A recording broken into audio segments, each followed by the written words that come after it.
Opening credits. Mr. Dragon Wright. A Dragon Shifter Paranormal Romance. By Summer Cooper. Auto-narrated, using Google technology. Chapter 1. Adam was lying on his bed, staring up at the ceiling. He knew he really ought to get up and get another workout in, but he just could not get himself to do it. His life was perfect, and he had nothing to complain about, but there was still something missing.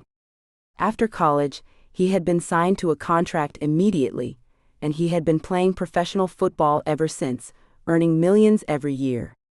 Doors were opened that rarely opened for anyone, and he could get anything and anyone, his heart. Censored.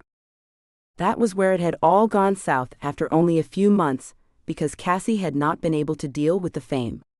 Adam had not been able to keep his eyes on Cassie alone, and she had constantly worried he was cheating on her, which he wasn't, and eventually she had left him. He knew she had very good reasons for leaving, especially since he didn't pay as much attention to her as he used to. But after the breakup, he had tried to fill the void with many girls. Now, 8 years later, he wanted something more permanent, and he wanted someone to spend his life with. He was close to retirement, and he didn't want to spend the rest of his life alone. Naturally, he would be coaching somewhere once he retired from playing, but that also meant he had a lot of extra time on his hands. He still followed Cassie on Facebook, and knew she had gotten married and was expecting her second child. He was happy for her, and it appeared she was happy, which was all that mattered. He had no idea why he kept thinking of her at random times, especially since he hadn't actually seen her since she had left him, but he had a feeling she would always have a part of his heart. He had never expected to remain single this long, but he had decided not long ago to stop the casual dating and wait for the right woman. He was supposed to meet his lawyer later today to start on his retirement paperwork, knowing it would break his contract, but also knowing his latest contract had a provision for retirement in it. He would get a nice bonus because it would bring publicity to his team, and he would be free to do as he wished. Training for the new season would start in 3 months, and the contract had to be broken within the next month to avoid any break of contract penalties. With a sigh, he got out of bed and started towards the kitchen to make the protein shake he usually had for breakfast. Standing against the kitchen counter, he looked around the house, which looked immaculate as always. He had a maid, naturally, who made sure he never had to worry about anything around the house. His chef came 3 nights a week to make him dinner. On the other nights he often ate out or ordered in. The woman he ended up with would never have to cook or clean, which he was fairly certain made him even more of a catch, and yet most girls he encountered only cared about the money and the fame. After finishing his shake, he walked back to his bedroom to get dressed and ready for the meeting. He hadn't shifted into his dragon form for several months, and he felt it pushing him to do so, knowing his protective instincts were much stronger because of it. He hoped the meeting wouldn't last long so he could go out of town for the afternoon and shift for a while and calm those instincts. He knew perfectly well that it could get dangerous if he didn't, having experienced that with Cassie once and almost hurting her in the process when she wouldn't agree to something that he felt would keep her safe. He thankfully had pulled back and had told her to stay put while he fled into the woods to shift. When he had returned, she had been incredibly worried, and he had explained what had happened. They had made up, and Cassie had been understanding about it, but he was afraid of it happening again and had always made sure to shift regularly ever since. He had not shown his true form to anyone since, and even his lawyer didn't know what he truly was. No other woman had gotten close enough to even be considered, but he knew that if anyone ever did, he would not have a choice but to show them. He just hoped that whoever it was would accept him for what he was. He had been told once that dragon shifters had a mate, and that they would never be truly happy with anyone else, and that he would know when he met his mate. He had thought Cassie was his mate, and he sometimes wondered if she had been since he couldn't put her out of his mind, but he did not want to dwell on the chance that he had missed out on being with his mate. Dressed in dark jeans, dark blue dress shoes, a white dress shirt with the top 2 buttons undone and a dark blue suit jacket, he walked to his car to get to his meeting. He knew he would be a bit early, but he also knew his lawyer would still see him immediately. He was his biggest client for a reason, and didn't have to deal with mundane things like waiting in a waiting room because of it. If nothing else, his assistant was fairly attractive and would keep him company until his lawyer was available. Chapter 2. Walking into his lawyer's office, he saw a girl he had never seen before talking to the receptionist, and there was something about her that had him paying attention. When she turned to see who had walked in and smiled at him, he couldn't refrain from smiling back. "I'm sorry for interrupting your social hour. I know I'm early for my meeting with Scott," Adam said easily as he walked forward. "It's all right, Adam," the receptionist, whose name he couldn't remember, said with a smile as she stood up. "Julia is Scott's new paralegal, and she will be helping today, so why don't I take both of you to the conference room while Scott finishes up his other appointment?" Adam motioned with his hand for Julia to follow her first, and he couldn't help but admire her. Censored. As she walked in front of him. He had always had a thing for Censored. and he couldn't help but admire the one in front of him. Julia had curvy hips, and the suit pants she was wearing were tight and showed those curves perfectly, with her suit jacket just barely hitting the top of her. Censored. Which accentuated them even more. When they got to the conference room, Adam easily sat down in the seat he always sat in, while Julia sat down across from him. "I will be right back with coffee." "I still don't drink coffee," Adam replied, slightly annoyed she still could not remember that. He was there fairly regularly, as Scott was also a friend, and she really should know by now. "Tea would be fine." "I apologize. I will be right back with tea." "You could have been nicer to her," Julia remarked, much to Adam's surprise. He was used to people being polite and nice, not putting him in his place. He wasn't sure if he liked it. "I have to remind her every time I'm here, which is fairly regularly, as you will soon notice. If she's not certain, she should ask if I'd like something to drink, and if so, what." "Maybe so, but you could have said that in a nicer way, not as if you are used to giving orders." "I wasn't aware I was giving an order, and I certainly did not mean to sound like that." "So how long have you been working here?" "About a month now. I recently moved to the area, and was thankful to find a job so quickly. Scott is great to work for. He's a good guy. I usually don't like lawyers, but he's one of the better ones. I enjoy talking to him about non-work-related things, and he's gotten me out of plenty of sticky situations. I will admit I wasn't a fan of his last paralegal. She was a little too high and mighty for me, but you seem nice and down to earth." "I'll take that as a compliment, though I'd imagine you prefer the high and mighty types, with you being who you are and all." Adam smiled before shaking his head, knowing it was a common thought many people had, despite the fact the opposite was in fact true. "I don't. I actually get incredibly annoyed with those types, because they are usually interested in my fame and money. I prefer the down-to-earth girls who are their own people, and don't just want to be a trophy wife." "I'm sure that's hard to find." Scott finished early?" "Yes, thankfully." "Adam, how have you been? Ready for retirement?"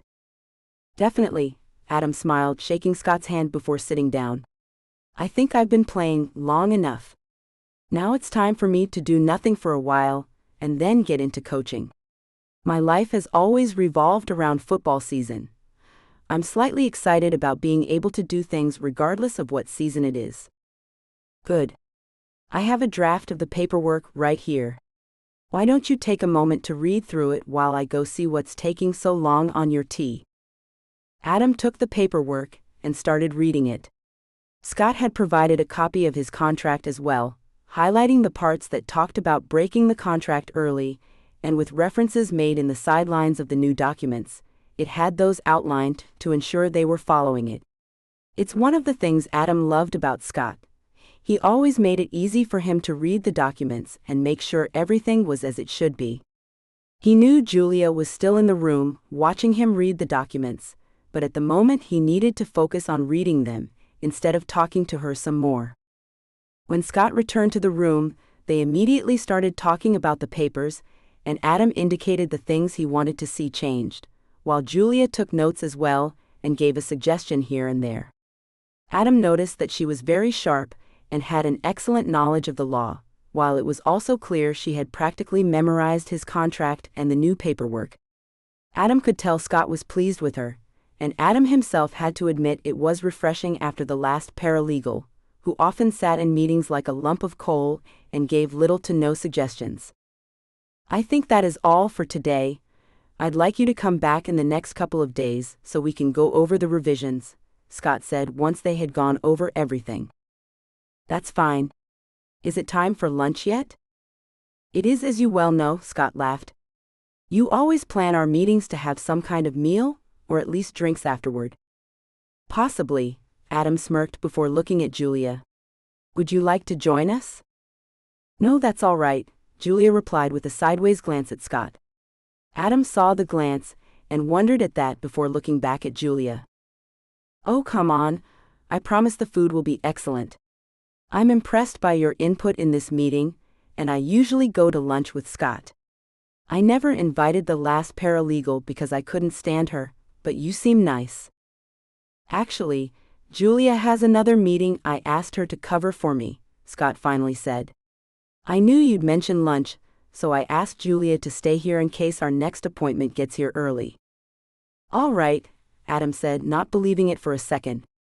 He had the feeling Scott had hired Julia for her looks, and she just happened to be good at her job, which is what he had done with his last paralegal. If Julia was as smart as she appeared, she likely picked up on that, and there was something in Adam that wanted to help Julia out in this. "In that case, Scott, why don't you stay here? I'd like to get to know the girl who will be doing a lot of the work on my contract and make sure she's up for the job. We just had dinner 2 days ago, so I doubt we have all that much to talk about anyway, and I'm sure your client would appreciate not being passed off to your paralegal." "Are you sure?" Scott asked, sounding doubtful.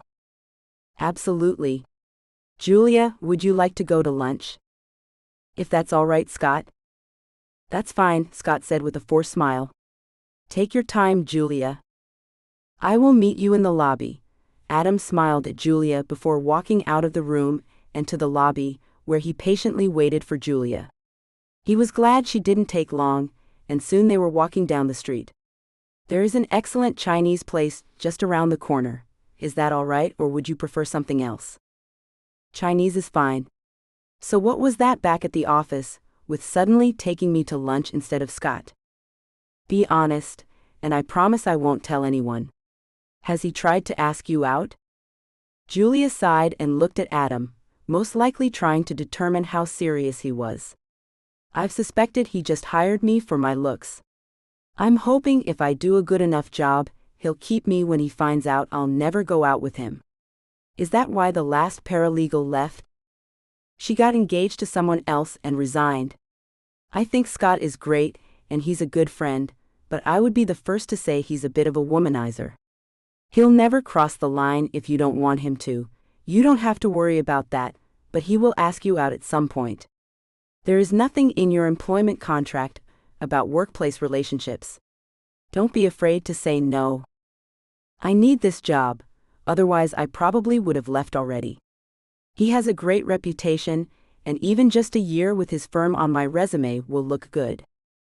"That's true, but if you want to leave, I will help you find another job," Adam said sincerely as he held open the door to the restaurant. "Why are you offering this? You seemed just as interested in me." They were shown to a table, and Adam didn't respond until they sat down. "I am interested in you, but that's because you are not like the other women I've met. You don't care about my fame or money, and that is refreshing. You are bright, and have both feet firmly planted on the ground. However, there is something about you that makes me very protective, and I'm not sure what that is. I will tell you that the offer stands whether you agree to go out with me or not. Well, for starters, right now you are my client, so you'll have to wait until we are done with your retirement." "That's not a no," Adam smiled. "I'll take it. So tell me about yourself." "Well, as you know, I just recently moved to this area. The reason I moved was a rather nasty breakup, and I just needed a change of scenery." Do you mind me asking what happened? He hit me, Julia softly answered after a moment of silence. Adam was amazed at how quickly she opened up to him, but to hear that he had hit her infuriated him. Then he better hope he never encounters me. There is nothing worse than a man who hits a woman, at least anywhere other than her behind. Excuse me? Julia asked, stunned and flushing brightly. I believe a few smacks on the censored can enhance things in the bedroom, and sometimes a woman truly goes out of her way to earn a few well-placed swats. Oh, don't give me that look. I can tell by your flush that you are intrigued. However, the moment a man hits a woman in anger or anywhere other than her censored, it's abuse, and that is never okay. I'm glad to hear you left him. You would spank a woman? Adam almost rolled her eyes when she couldn't move on from it, and he nodded. If she agreed, yes. I would never do it if she didn't agree to it. However, a woman I'm seriously with puts herself in danger, and she can find herself getting her censored, smacked. That's a bit high-handed, don't you think? Not at all. I believe every relationship has one who is in charge. It doesn't necessarily have to be the man. I know plenty of relationships where the woman wears the pants, so to speak, but I'm definitely more dominant in any relationship I'm in. That doesn't mean that I make all the decisions, and I want her to be a doormat, but it does mean that I expect her to respect me enough not to put herself in danger, and to respect decisions I make. I want someone who is opinionated, and not afraid to voice that opinion. I suppose you are right in that. I've never been the dominant partner in any relationship I've been in. So what do you do when not playing football? I love to travel and see new places, Adam smiled, glad that she was able to move on from the topic which he had not intended to discuss so quickly. I never had much time for it during the season, but I intend to do that more now that I'll have the time. How about yourself? I don't really have too many hobbies, but I love to read. I found that after reading legal documents all day and dealing with lawyers, a cheesy book that doesn't require any thought whatsoever, and yet takes me to a world beyond reality is exactly what I need. Movies do the same thing, or TV shows that take me on their journey through life. That sounds like a good way to relax, but what do you do to have fun, to get out there and live life? Not much, really. I know it sounds boring, but I haven't really gotten out much to do anything. Well, I'll have to see about changing that, Adam smiled. Their food came, and for the next 15 minutes, it was completely silent as they both ate, occasional smiles sent across the table. When Adam paid, despite Julia's protest, and they left the restaurant, he couldn't help but keep smiling. I enjoyed lunch. Thank you for coming with me. If you need anything, call me, all right? I know my cell number is in the contacts at your office, so make sure to look it up and save it. Thank you, Adam, both for the offer and for lunch. I will work hard on your retirement, and maybe once that's done, we can do this again. Adam couldn't help but smile at that, knowing it was her way of telling him to ask her out once it was all done. After watching her walk into her office building, he walked to his car feeling better than he had that morning when he woke up. He was ready to go work out, and he was ready to burn some energy. A week had gone by before he saw Julia again, as she had been out of the office when he had gone back to finish discussing everything with Scott, and it wasn't in a way he had hoped to see her again. After dinner with some friends, Adam had decided to for a walk before heading home, enjoying the nice evening, and not quite ready to return to the solitude of his house. Since meeting Julia, he had not stopped thinking about her, and he had felt even more alone in his house than he ever had before, wishing she was there with him to fill the place with love and laughter. When he had bought the house, it had been with the intent to share it with someone one day, and there was something inside him that said he had done so with Julia in mind. As he walked down the street, he took in the normal sounds of Friday night downtown with bars, music, slightly drunk people, and people out to have a good time. The sound of a verbal argument wasn't abnormal either, but when he saw the man take a swing at the woman he was arguing with, his instincts activated. In a few quick strides, he was where they were and stopped the man from hitting the woman again, seeing out of the corner of his eye that she was half turned away and trying to disappear into the wall. I would not hit her again. Get lost before I call the cops. The man tried to hit Adam, who easily blocked him and slammed him face first into the wall opposite. I told you to get lost. The man grunted something Adam didn't understand, but as soon as he let go, he scampered away from them, and after one dirty look in Adam's direction, he took off, clearly having decided he didn't stand a chance. Adam turned towards the woman and looked at her in concern. Are you all right? She turned to look at him, and he almost forgot to breathe when he saw who it was, and saw the bruise starting to form on her cheek. Oh, Julia, I'm so sorry. Come on, let's get you somewhere safe and get some ice for your face. Don't worry about it, it's nothing. Adam raised an eyebrow and took her by the arm, firmly but not in a way that would hurt her. He was not about to take no for an answer on this, and he was going to make sure she was all right and at least pain-free. Young lady, I will decide that. Come on, we need to get you ice and we need to make sure you aren't hurt beyond a bruise.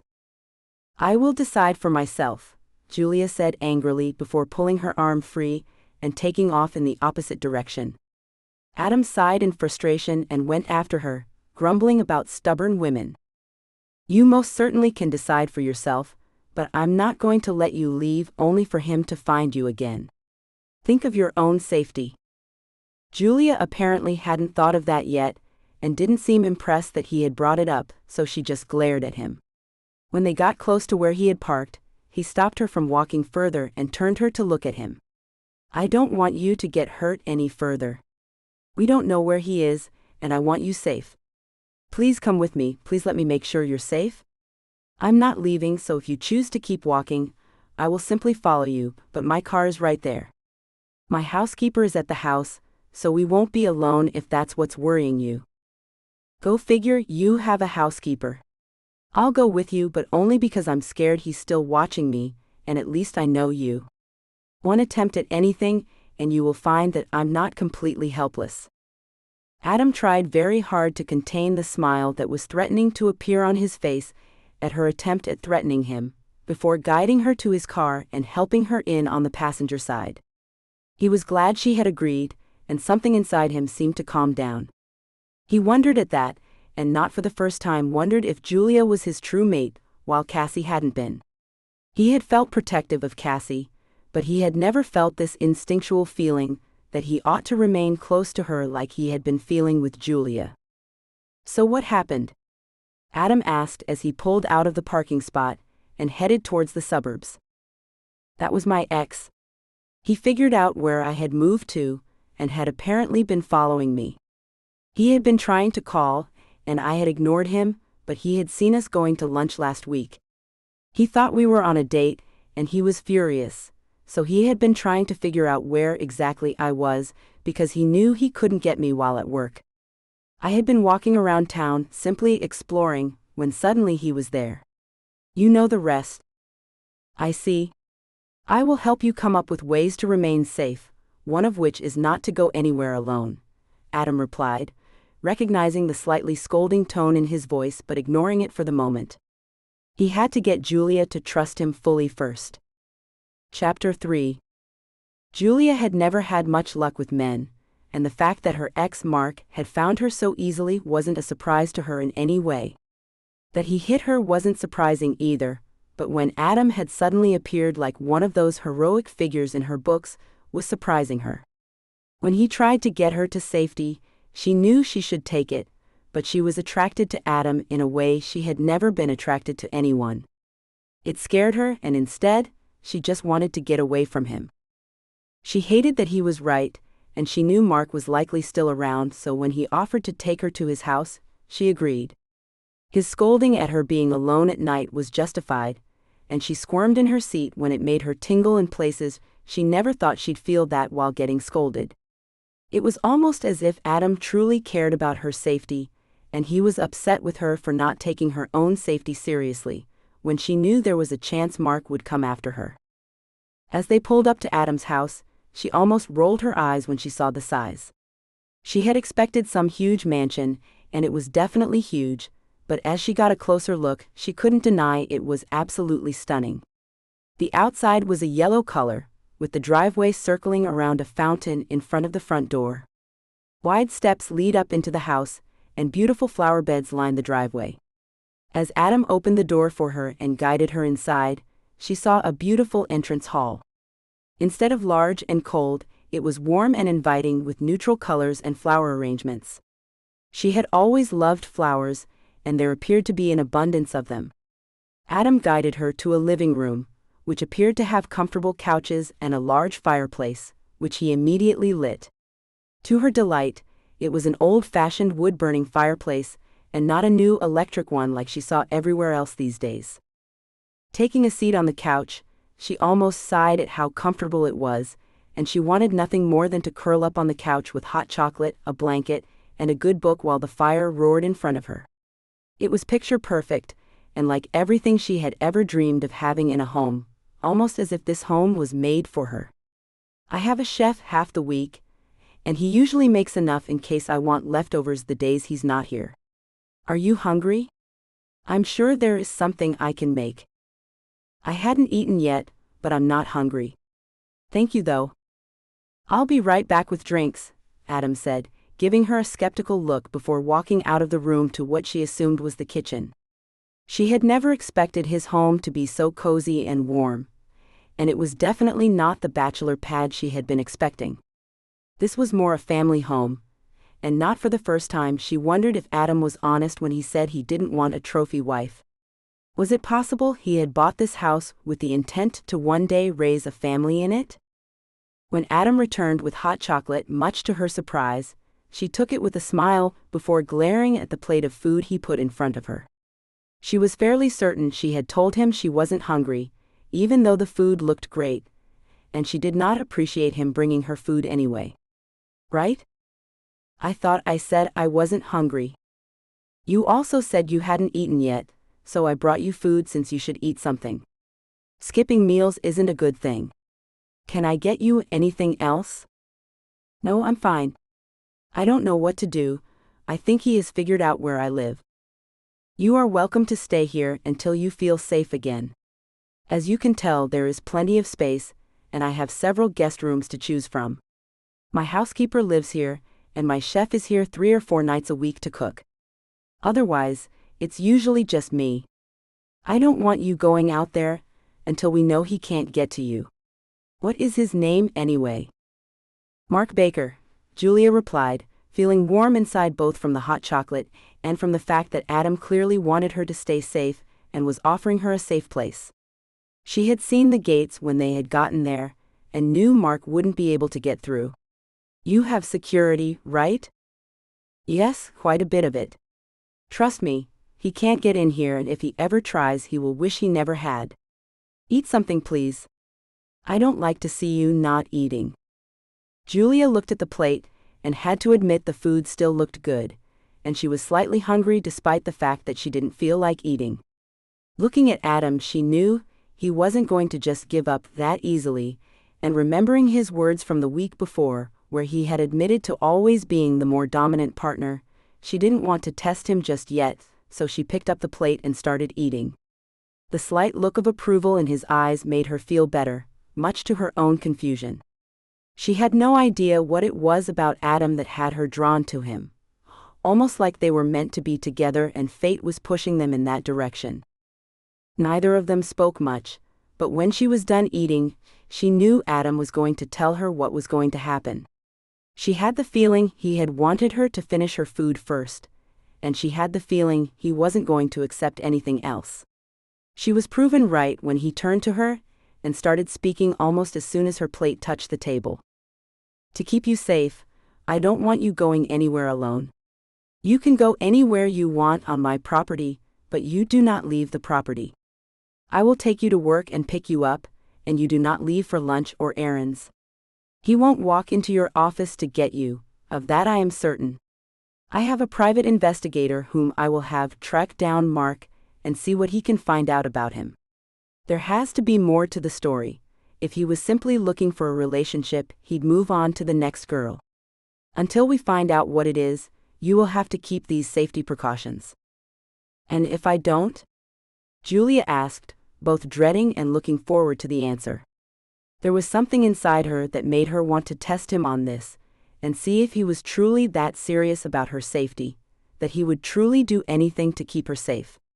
She wanted that sense of safety if she wanted to be with him, but how could she be certain it wasn't just words if she didn't test him?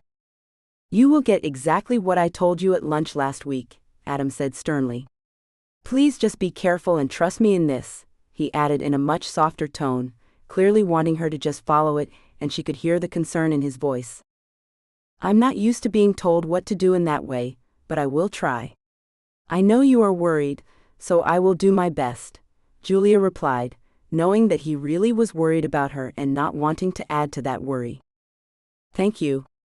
Why don't I show you where you'll be staying, and then we can go to your place and get what you'll need to stay here? Adam suggested, already starting to get up as if he knew she would follow. She rolled her eyes at his presumptiveness, which caused him to chuckle especially as she followed it by getting up anyway.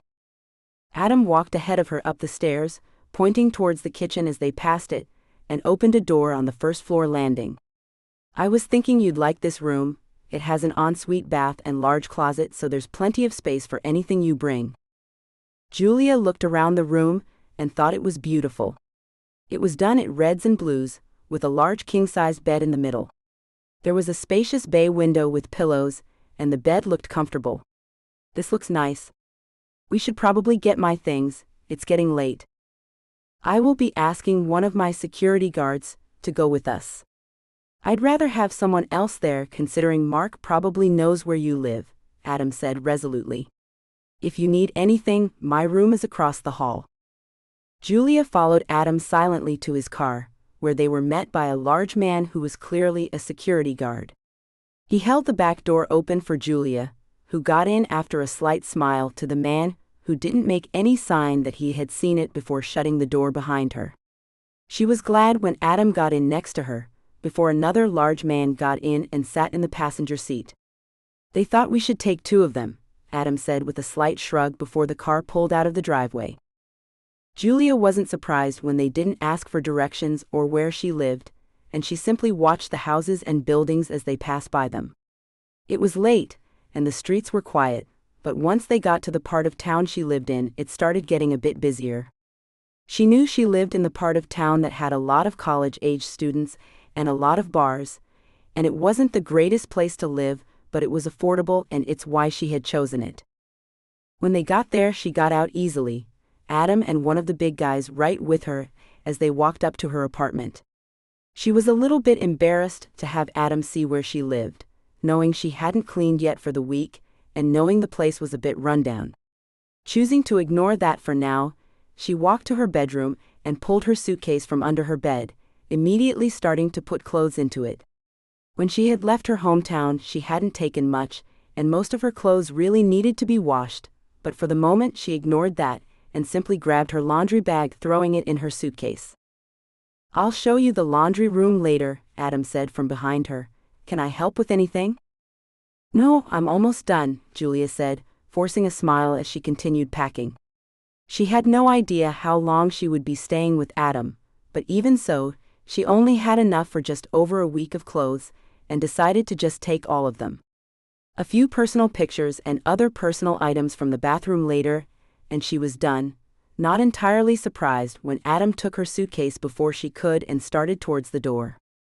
As they walked out of the apartment, Julia saw Mark across the street, watching everything. Adam, he's across the street. In the car. Now, Adam ordered, putting the suitcase in the trunk quickly before glaring at Julia, who was simply looking at Mark instead of getting into the car. Out of the corner of her eye, she saw him opening the door, before taking her upper arm and getting her moving towards the car again, which shook her out of the shock she had been in, and she quickly got in the car. As soon as they were all inside, they took off, and she watched Mark look after them through the back window. Julia, you really need to start listening better, Adam scolded after a few minutes. You saw the man who attacked you. Yet you didn't listen to me when I tried to get you safely in the car. I'm sorry, I froze, Julia replied, looking at her knees. She had never been able to stand up to Mark, and she knew she would likely always freeze when she saw him. Adam reached his hand over and turned her head to look at him, and she saw him smiling at her softly, which instantly made her feel better. "Hey, I'm not angry with you, I'm just concerned. I'm worried about you running into him when I'm not there." "You sounded angry," Julia replied, fully aware she sounded petulant without meaning to. The smile Adam gave in reply sent shivers down her spine, and they were the good kind of shivers, much to her surprise. "If I was angry, you'd know, trust me. And no, I will never treat you the way he did. Just be careful, all right?" "I will. I will have one of my guards close to your office at all times to make sure Mark doesn't go near it. If Scott sends you on errands, tell him I told you you're not allowed to run errands, and if he has a problem with it, have him call me or call me yourself." "I can't tell him you forbid me," Julia replied, now looking at Adam appalled. Adam just continued smiling at her, his hand having now moved to her thigh. "He knows how I am, and he knows if I tell someone that I have a good reason. If he doesn't, you call me, and I will have your guard escort you. I'm doing this to keep you safe. Please?" "Fine, but I'd look ridiculous. I do appreciate everything you're doing for me. Where is your family that they aren't helping you with this?" "My parents died a few years ago, and I was an only child. I haven't been really close to any of my aunts and uncles, and they don't know about him. I left, and nobody has tried to contact me. I have some friends from college, but everyone moved away upon graduation, so our contact is mostly through email and text messages. I haven't told them about Mark, I was too embarrassed. I figured once I got a good job, and that was all behind me, I would be able to prove to them that it wasn't a big deal." "Well, it is a big deal, and I'm sorry you had to deal with that on your own. You're no longer alone, all right? Whatever happens, I'm here for you." Julia had no idea what to respond to that, if anything, and she simply smiled at Adam before turning to look out the window instead. She had no idea why he was so protective of her, while also not understanding why he was going to such great lengths for her. She was just the paralegal at the law office he used, and while he might have been interested in asking her out, that didn't mean anything. As soon as they got back to the house, Adam took her suitcase and carried it up to her room for her, Julia following close behind. "I'll leave you to get unpacked.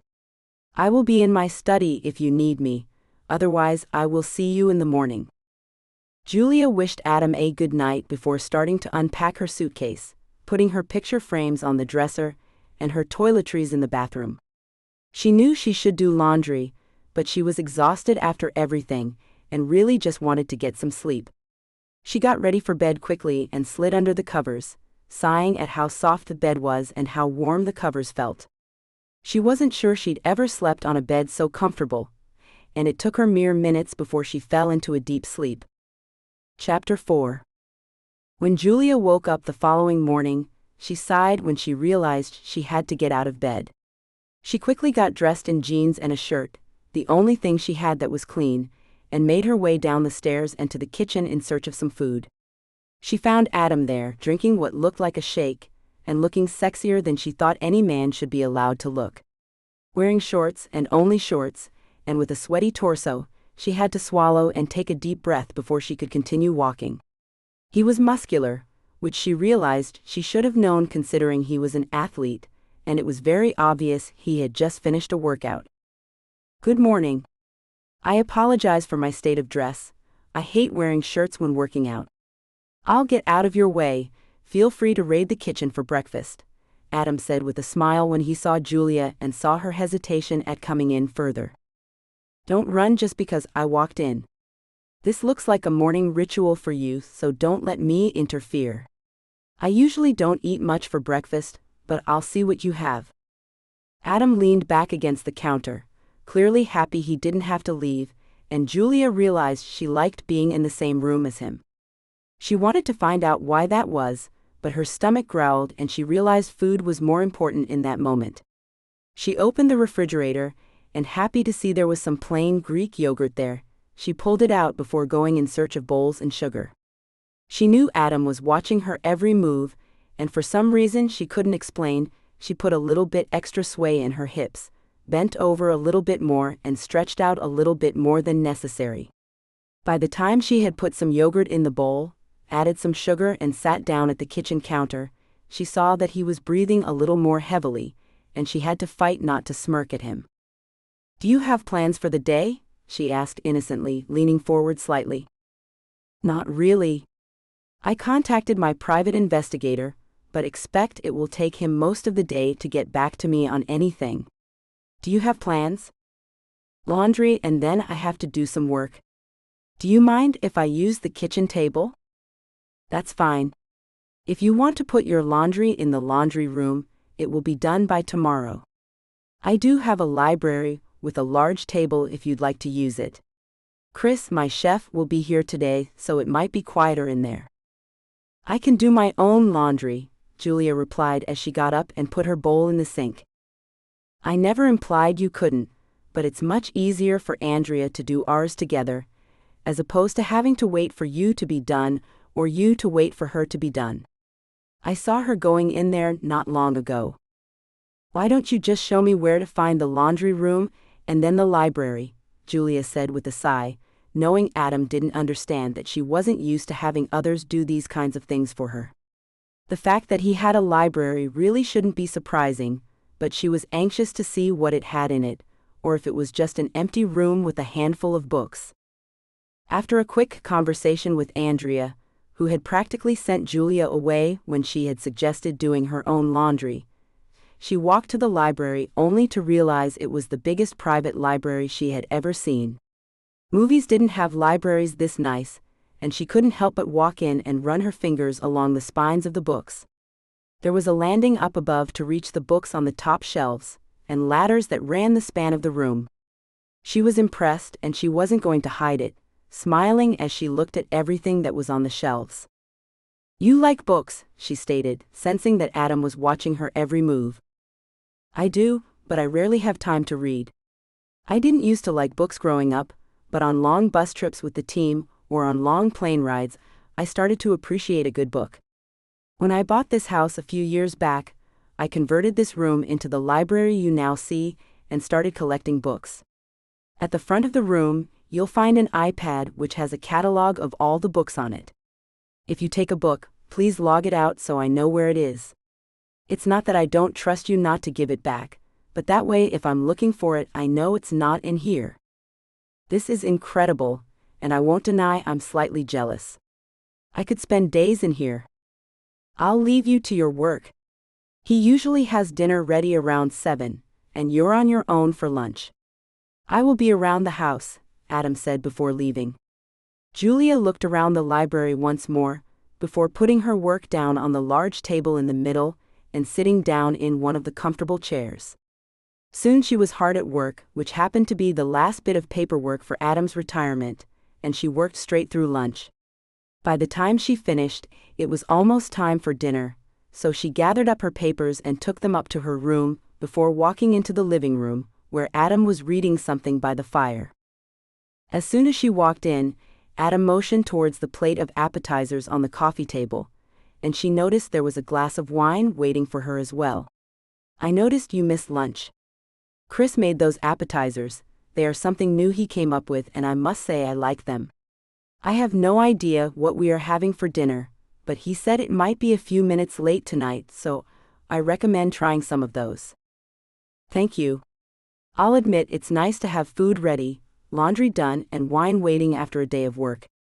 If I had been at my apartment, I likely would have ordered Chinese and eaten from paper plates, so I wouldn't have dishes. There are definite advantages to being able to afford a lifestyle like this. It took time to get used to at first, but especially on days that I'm busy, and after long trainings or game days, it is incredible to come home to a clean house, a fully cooked meal, and warm, soft towels on the warming rack in the bathroom. When I first started playing, I didn't have this, and I would often have to do something around the house when I got home, which made me even more exhausted. I heard back from my investigator. It appears that he didn't initially come after you because he started dating someone else. However, when he found out that you were working on my retirement, He wanted to get close to you to see if he could get you to blackmail me or something like that. He wasn't sure what his exact goal was, because it seemed poorly thought out, and he had apparently given his girlfriend many different reasons. I'm sorry, the last thing I would want is someone to be in danger because of me. Julia sighed before taking another appetizer, deciding to compliment Chris when she met him.